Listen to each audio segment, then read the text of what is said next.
শিক্ষা ব্যবস্থার সামগ্রিক মানও ক্ষতিগ্রস্ত হয়েছে।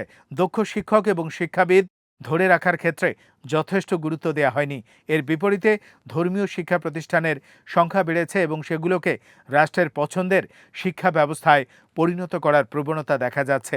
ধর্মীয় শিক্ষা আফগান সমাজে গুরুত্বপূর্ণ হলেও তা আধুনিক বিজ্ঞান, প্রযুক্তি, চিকিৎসা ও অন্যান্য পেশাগত শিক্ষার বিকল্প হতে পারে না।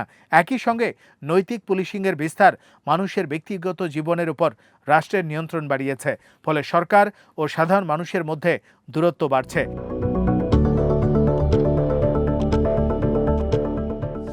রাজনৈতিক অন্তর্ভুক্তির ক্ষেত্রে তালেবান ব্যর্থ হয়েছে। বিভিন্ন জাতিগোষ্ঠী ও রাজনৈতিক মতাদর্শের মানুষকে নিয়ে একটি অন্তর্ভুক্তিমূলক সরকার গঠনের পরিবর্তে ক্রমেই অল্প কয়েকজনের হাতে ক্ষমতা কেন্দ্রীভূত হয়েছে। এমনকি তালেবান আন্দোলনের ভেতরেও অনেক প্রভাবশালী নেতাকে গুরুত্বপূর্ণ পদ থেকে সরিয়ে দেওয়া হয়েছে। দোহা চুক্তির আলোচনায় গুরুত্বপূর্ণ ভূমিকা রাখা কয়েকজন নেতাও বর্তমানে আগের মতো প্রভাবশালী নন। সর্বোচ্চ নেতা হাইবাতুল্লাহ আখুনজাদার চারপাশে ক্ষমতার কেন্দ্রীভবন সিদ্ধান্ত গ্রহণকে আরও সীমিত করেছে। আন্তর্জাতিক ক্ষেত্রেও তালেবানের প্রত্যাশা পূরণ হয়নি।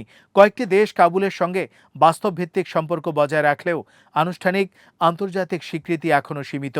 নারী অধিকার ও শিক্ষার উপর বিধিনিষেধ বহাল থাকায় তালেবান সরকার আন্তর্জাতিক সম্প্রদায়ের বড় একটি অংশ থেকে বিচ্ছিন্ন।